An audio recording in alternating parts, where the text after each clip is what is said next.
तो पहली बात राजेंद्र जी, आपका बहुत बहुत धन्यवाद है, मैं अपने वंदे कीमती टाइम दिया, मातरम। वंदे बताइए। मातरम, कि आप मिट्टी के बर्तनों के काम को अभी भी जिंदा रख रहे हैं ताकि लोगों को पता चल पाए। तो मेरा कुछ कॉलेज के काम से आपसे कुछ क्वेश्चन थे। जी। तो पहला क्वेश्चन ये है राजेंद्र जी कि ये आपका बिजनेस स्टार्ट कैसे हुआ? देखिए, सबसे बड़ी बात, ये पैतृक काम है, पुराना, यानी सदियों से काम चला आ रहा है। ये नहीं कि हमने बीच से इसको उठाया और किया। हाँ जी, हाँ जी। ठीक है। और रह गई बात, आपका क्वेश्चन रहा कि कैसे मतलब शुरू हुआ। किए, स्टार्ट किए, हाँ ये जी। तो पीछे से चला आ रहा है और ये हम नई चीज़ नहीं कर रहे हैं। ये हमारे बुजुर्गों ने किया, हमारा एक खानदानी काम है। हम भी पढ़ने लिखने के बाद में हमें भी सेंस हुआ या बचपन से सीखते सीखते अभी हाँ जी। यहाँ तक पहुँचे हैं। तो ये कोई नई चीज़ नहीं है। अब रह गया सवाल कि आज की डेट में हाँ जी। जनता को इन बर्तनों की आवश्यकता है, जो कि तरह तरह की बीमारियाँ आ रही हैं। उस बीमारी होने का कारण क्या है कि हम लोग अपने खाने पीने की चीज़ों पर ध्यान नहीं दिया और हम अपने हर घरों में मेटल को बदल दिया, एल्युमिनियम डाल दिया, मिट्टी को हटा दिया। हाँ जी। तो इस तरह की बहुत सारी बातें हैं, इसलिए लोगों का रुझाव है, इधर पब्लिक अच्छा। आ रही हाँ है। जी। जी हाँ। तो ये बिजनेस शुरू करने का मोटिव क्या था आपका? मोटिव ये था कि देखिए, हर आदमी, हर इंसान को अपना मौलिक अधिकार होता है और पढ़ने के बाद में अपना सोच के हिसाब से लोग अपना अपना साइड पकड़ते हैं कि हम किस साइड पे जाएंगे, हमारा लगाव है। तो हमें बचपन से ही एक अपने हाथ का हुनर हमारे घर में देखते थे ना, तो हम ये सोचते थे कि हम भी अगर जो करते तो अच्छा लगता है, देखने में अच्छा लगता था। तो बचपन से सीखते सीखते क्या हुआ कि हमारा जो है झुकाव अपने कामों की तरफ आता गया। हमने ग्रेजुएशन करने के बाद में फिर इसमें जुड़ गया और जुड़ने के बाद हमें काफ़ी इंटरेस्ट मिला और उस काम को मैंने उठाया और करते करते करते करते यहाँ तक पहुँचे। हाँ जी। अच्छा, ये जो आपका व्यापार है शुरू किसने करा था? फिर क्वेश्चन आपका उल्टा हो रहा है। कहने का मतलब ये है कि किसने किया था वो नहीं, मैंने बताया ना कि ये तो हमारा, जैसे कि हमारे पिताजी किए, उनके बाबा किए, खानदानी काम चला आ रहा है। जब उन लोगों से हमने सीखा। अच्छा। तो बात तो क्वेश्चन सही है कि कब से शुरू किए, तो ये हो गए कई सालों, हम तो 30-32 साल से तो यहाँ खड़े हैं, अच्छा। यहाँ कर रहे हैं। इससे पीछे भी और जगह करते थे। तो ये हम जुड़े हुए हैं बचपन से इस काम से। हाँ जी, हाँ जी। और आपके बिजनेस का यूएसपी क्या है? मतलब आपके बिजनेस को बाकी लोगों से अलग क्या अलग है आपके बिजनेस? ये अच्छी पॉइंट है। यही जागरूकता लोगों के अंदर आना चाहिए। हमारे भाई राजीव दीक्षित जी ने हाँ इन जी। बातों पे, इन मुद्दों पे बहुत लोगों को समझाए कि भाई मिट्टी की तरफ आप वापस आए या और तरह मतलब ऑर्गेनिक सब्जी खाओ, ऑर्गेनिक अनाज खाओ। ये जो हमें खाद और यूरिया, डाई, पोटाश, सल्फर या कीटनाशक दवाइयाँ हैं, ये उसके माध्यम से हमें नुकसान करती है। तो इस तरह का बहुत प्रयास किया गया। तो अपना आज के डेट में अपना साधन, अपनी शक्ति, स्वदेशी देशभक्ति, हाँ जी। अगर जब तक हम उसको समझेंगे नहीं तब तक हम ऐसे ही परेशान होते रहेंगे। हाँ जी। हमारा कहने का मतलब है कि मिट्टी की नहीं, किसी भी तरह हम अपने देश की, अपनी भारत की जो संस्कृति है उसको जिंदा करने में हम लोग का योगदान बना रहे, यही सबसे बड़ी महानता है। हाँ जी, बिल्कुल बिल्कुल। और कोविड-19 जो हुआ था उसके बाद आपके बिजनेस पे कोई इफेक्ट आया? देखिए, जब सब लोग घर में रहेंगे तो फिर बिजनेस पे कैसे प्रोग्रेस पे रहेगा, सब डाउन रहेगा ना। उस पीरियड में कोई, सबको दिक्कत थी, हमें को नहीं, सबको प्रॉब्लम था और मजबूरी था। अगर जो हम मान के चलिए कि हम बाहर निकले और लोग घर में रहे तो फिर वही बात नहीं बनती। इसलिए जो माध्यम है, जो सरकार का रूल रेगुलेशन है, उसके हिसाब से भी चलना पड़ता है। तो उस पीरियड में तो तकरीबन सारे बिजनेस ही ठप थे, सभी लोगों के थे, सारे मजदूर बेकार हो गए थे। अब जाकर के थोड़ी थोड़ी सुधार आई, अब ठीक ठाक चल रहा है। भगवान ने चाहा तो अच्छा ही चलेगा, हम अच्छा ही आशा दिन करते हैं अच्छा ही चले आपको। जी। अच्छा, और दूसरा क्वेश्चन कि आपने अपने व्यापार में पिछले टाइम से और अभी में कुछ चेंजेस करे हैं, कुछ एडिशन करें? बहुत बदलाव हुआ है। पहले गाँव में जो है ना, गाँव में हम लोग सीमित थे। हमारे पिताजी को समझ लीजिए, बाबा को समझ, हमने देखा है। तो उन्होंने गाँव में अपने गाँव के पास के तालाब से मिट्टी उठा करके ले आके बना के हंडिया, अच्छा अच्छा। सकोरे, कुल्हड़ या देसी चीज़ जो कि लोगों को आवश्यकता होती थी, वहाँ तक बिकता था या उनको दिया जाता था। हाँ जी, हाँ तो वो वहीं तक सीमित था आदमी, ठीक है। हाँ जी। मगर अब जो है लोग पढ़े लिखे हैं, मिट्टी के बर्तन को अपने घरों में रखने से मतलब पीछे हटते थे, यानी अच्छी भी चीज़ नहीं समझते थे। हाँ जी, हाँ जी। उन्होंने सोचा कि हम एल्युमिनियम के कुकर, प्रेशर कुकर में भोजन बनाएंगे तो अच्छा लगता है, देखने में अच्छा लगता है और हमें जल्दी खाना मिल जाता है। ये सब देन है, बीमारी का वजह यही है कि हम अपने मेटलों को बदल दिए। इसलिए हमारा प्रयास यही रहा कि उसको आर्टिफिशियल आइटम, जैसे कहने का मतलब ये है कि जो चीज़ से पब्लिक घबरा रही है कि यार मिट्टी के बर्तन टूट जाते हैं या इस तरह की बात होते हैं, तो उस पे पढ़ने लिखने का भी कुछ फायदा होना चाहिए ना।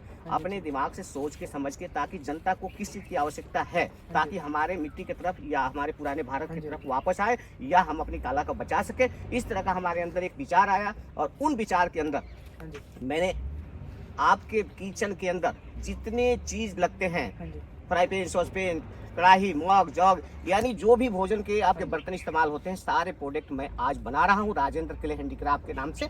और पूरे देश के अंदर मैं ये कहता हूँ कि आप कहीं भी बचे हुए किसी भी देश मतलब अपने देश के कोने में हैं, आप हमें याद कीजिए, हम आपके यहाँ तक पहुँचाएंगे। तो इस तरह का मेरा एक सिस्टम चल रहा है। अपना साधन, अपनी शक्ति, स्वदेशी देशभक्ति, इस पे मैं कायम रहूँगा और करता रहूँगा और लोगों की सेवा, ये हमारा विचार है। हाँ जी, अभी हमने देखा कि आपके अलग तरह के बर्तन हैं, मतलब जी। लोगों की सुविधाएं अच्छे से पूरी हो जाती है उसमें। चक्कर ये है ना कि जनता जनता को जब तक हम सुविधा नहीं देंगे, साधन बढ़िया नहीं देंगे, हाँ तब जी। वो उनको फायदा क्या है मिट्टी की तरफ आने का। हाँ अगर जो हम भी वही काम करने लगे, सबसे पहली बात है मिट्टी की सिलेक्शन। अगर जो हमारा वैलिडेशन सही है और सही काम करते चले आ रहे हैं, तो एक ऊपर से ना मिलता है कुछ नॉलेज, और कुछ पढ़ने निकले के बाद में किस मिट्टी में कौन सी मिट्टी हमने इस्तेमाल करेंगे तो आपका दूध का बर्तन सही रहेगा। हाँ जी। किस में हमने दाल बनाएंगे कि आपका पोषक तत्व तो आपके दाल में जो है ना अच्छी तरह मिले, ताकि आप स्वस्थ रहेंगे। हाँ जी। इस तरह का हम सिस्टम पे ला करके मिट्टी को छानना, कूटना, शहर से काफ़ी दूर से कई 100 किलोमीटर दूर से मिट्टी को व्यवस्थित करना, ताकि जी। शहर से दूर की हो, जिसमें कोई किसी की कमी ना हो। उस तरह का मिट्टी का सेलेक्ट करके मैं भोजन वाले बर्तन बनाता हूँ और लोगों तक पहुँचाता हूँ। हाँ जी। ये जो आपका बिजनेस है, लोकल्स की तरफ कैसा इसका बेनिफिशियल क्यों है? लोकल्स की तरफ, जो लोकल पीपल हैं, जैसे कि जो आसपास के लोग हैं यहाँ पे, उनके लिए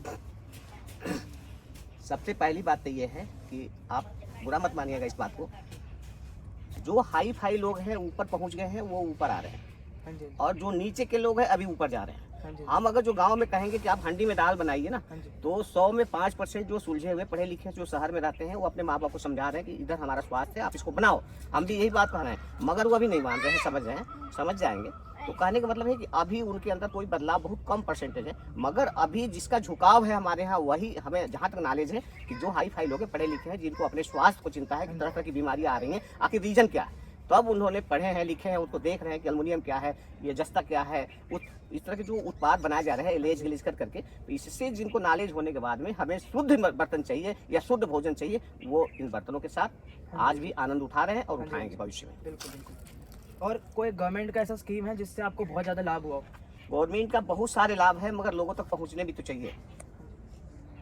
जिनको मिल रहा है, गवर्नमेंट की बहुत बढ़िया छत्र छाया है, गवर्नमेंट अच्छा से देख रेख कर रही है, ऐसा कोई दिक्कत नहीं है। मगर चक्कर है कि बहुत ऐसी संस्थाएं हैं जो कि ट्रेनिंग भी करवा रही है, गवर्नमेंट का अनुदान मिल रहा है, और गरीब आदमी को चाक दे रहे हैं लोग, ये अनुदान ही हुआ ना, सहयोग है गवर्नमेंट का भरपूर, कोई इसमें दो राय नहीं। आपका कोई मैसेज है आपके कस्टमर्स के लिए? जैसे कि आपका कोई मैसेज, मतलब कि आप अपने कस्टमर्स को, या जो फ्यूचर आपसे कस्टमर जुड़ेंगे उनके लिए कोई मैसेज? हमारे यहाँ वो चैनल है राजेंद्र हैंडीक्राफ्ट के नाम से, जो भी हमारा हाँ उनसे संपर्क जुड़ा होता रहता है, कोई इसमें प्रॉब्लम नहीं, पहुँच जाते हैं मैसेज। अच्छा अच्छा। और और उनका कोई आंसर होता है तो हम उसका जवाब देते हैं, कोई प्रॉब्लम होता है तो हमसे क्वेश्चन करते हैं, हम उनका आंसर देते हैं, ऐसा कहीं कुछ नहीं है। जो भी हमसे एक बार जुड़ गए और फिर भगवान ने चाहा तो हटते नहीं है, प्रभु की ऐसी कृपा है, भगवान जाने हमारे हाथ में क्या है, हम उस हिसाब से काम करते हैं। आप देख रहे हैं वीरान जंगल है, यहाँ कोई 2-3 किलोमीटर अंदर कोई आने में कतराएगा, आप जैसे लोग पहुँच जाते हैं तो उनकी सेवा भरपूर होती है, इसमें दो राय नहीं। हाँ जी, बहुत बहुत धन्यवाद आपका। और कोई सोशल रिस्पॉन्सिबिलिटी करते हैं आप? जैसे कि social responsibility in the sense कि मतलब समाज के लिए कुछ काम करना अपनी तरफ से? देखिए, सबसे बड़ी बात है कि इस सोशल वर्किंग ही है ना, हम मजदूर जैसे कि जिसको कोई काम नहीं है, हमने उठा करके उनसे मिट्टी कुटवाते हैं।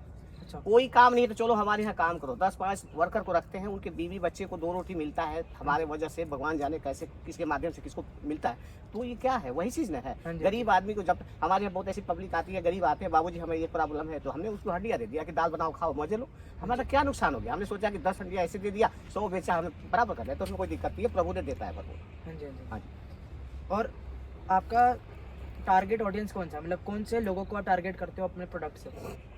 मतलब बच्चों को, मिडिल एज लोगों को? हम ज़्यादातर बच्चों पे ध्यान देते हैं, समझ में आई बात। हाँ जी। हम आप जब हमारे यहाँ ना उनके माँ बाप के साथ में जो छोटा बच्चा आता है ना, तो उनके माँ बाप से मैं यही कहता हूँ कि और कुछ मत ले जाओ, हमारे यहाँ से इसको दलिया बनाने के लिए, खीर बनाने के लिए, खिचड़ी बनाने के लिए, दाल बनाने के लिए एक मटकी जरूर ले जाना, ताकि इसकी आने वाले समय में भविष्य उज्जवल रहे। हाँ जी हाँ जी। आई बात में हाँ हमने जी, इसलिए समझाते हैं कि छोटे उम्र से जब उसको ऊर्जा मिलेगा, पावर मिलेगा, हाँ जी। तो जैसे पहले के लोग 100 साल, 110 साल, 20 साल जो भगवान ने उम्र देते जीते थे, हाँ तो जी। वो भी लड़का उतना जीने का हकदार होगा, बीच में कोई प्रॉब्लम नहीं आएगा, इसलिए कि उसके सारे पॉइंट डेली रिचार्ज होंगे, तो काम बीमारी नहीं पड़ेगा। हाँ जी हाँ जी। और ये भी है कि आपका बेस्ट सेलिंग प्रोडक्ट्स कौन से रहते हैं? प्रोडक्ट देखिए, हमारे यहाँ बहुत सारे प्रोडक्ट हैं, बता दिया आपको कि आपके मेज में चाकू तक, हाँ जी चाकू भी इस्तेमाल होता हाँ है, जी। वो काटे ना काटे, मगर पब्लिक को मुंह काटता है, ऐसी बात नहीं हाँ, है, चाकू खूब काटता प्यार से काटेगा, मगर लोहा तो लोहा होता है, मिट्टी मिट्टी होता है। हाँ, हाँ। हम काट के कतर के दिखा दूंगा आपको, काटने से मतलब है ना, चाकू से लेके सारे प्रोडक्ट है। उसमें जो इंटरेस्टेड लोग होते हैं, जैसे कोई बहुत लोग आते हैं जो कि दाल के लिए ही स्पेशल आते हैं कि हम दाल के, मतलब दाल की हंडिया ले जाओ जी। कई लोग आते हैं सब्जी के लिए ले जाते हैं, कोई दही के लिए ले जाते हैं, कोई खीर के लिए ले जाते हैं, कोई और प्रकार की सब्जी जो बनाते हैं उसके इस्तेमाल के लिए ले जाते हैं। तो कहने का मतलब अलग अलग चॉइस है और सारे प्रोडक्ट हैं, मैं किसी को वापस नहीं करता हूँ, ले जाओ। अच्छा, ठीक है ठीक है ठीक है। और आपका ये है, आपका जो ये यूट्यूब का चैनल है, सोशल मीडिया, वो आपके बिजनेस को कैसे, क्या मतलब फायदेमंद रहा आपके बिजनेस के लिए? देखिए, जो सोशल मीडिया है ना, ये बहुत अच्छी चीज़ है। लोग देखिए, जो अच्छा भी है बुरा भी है, जिसके हक का है वो तो बहुत अच्छा है। कहने का मतलब कि हमें तो उससे बहुत बड़ा हेल्प मिलता है, हम ही को नहीं, पूरे समाज को, पूरे देशों को इससे सहयोग हेल्प मिल रहा है। तो अच्छी चीज़ है कि हमारा ये समाचार दूर तक पहुँच जाए, यही एक माध्यम है। आई बात समझ, हाँ हम जी, कहाँ तक लोगों को बताएंगे, तो इससे बहुत बड़ा प्रभाव है और जी, जी। रहेगा, इससे होना चाहिए। ठीक है बस। और एक आखिरी क्वेश्चन, आपका बिजनेस किस तरह का है, मतलब पार्टनरशिप है, आपका खुद का बिजनेस है, किस तरह का है? इसमें हम पार्टनरशिप क्या कर सकते हैं, हम तो मिट्टी कूटते हैं, मिट्टी कूटने के लिए कोई पार्टनर तैयार नहीं होता है। हाँ जी, हाँ जी। मिट्टी में ठंडी सर्दी देखें ना, ये अभी सर्दी का दिन है, आप भी सोच रहे होंगे ना कि कोई शर्ट उर्ट नहीं है, हाँ जी। जर्सी नहीं है। हम अभी काम कर रहे थे, आपने देखा, हाँ जी, हाँ जी, हमने हाँ जी। तो काम करते हुए हम अपने बदन को खाली इसलिए रखते हैं कि थोड़ा सा दिक्कत नहीं हो। अब सब लोग जर्सी लगा के बैठे हुए हैं, जर्सी हम तब लगाएंगे जब काम से फारिग हो जाएंगे। तो कहने का मतलब कि हमारा कोई पार्टनर नहीं मिलता है काम करने वाला, कोई मिट्टी तोड़ने वाला नहीं होता है। हमारा पार्टनर वही होता है जो गरीब बेचारे होते हैं, वो आके हमारे साथ काम करते हैं 10 5 2 4, और उनसे हमें हेल्प मिलता है, हम उनको सिखाते हैं, और कुछ दिनों के बाद सीखने के बाद उनको पैसे भी मिल जाते हैं या खुद को अपने काम भी कर लेते हैं। इस तरह का मेरा ये प्रयास चल रहा है। धन्यवाद। ठीक है, बहुत बहुत शुक्रिया आपका। धन्यवाद।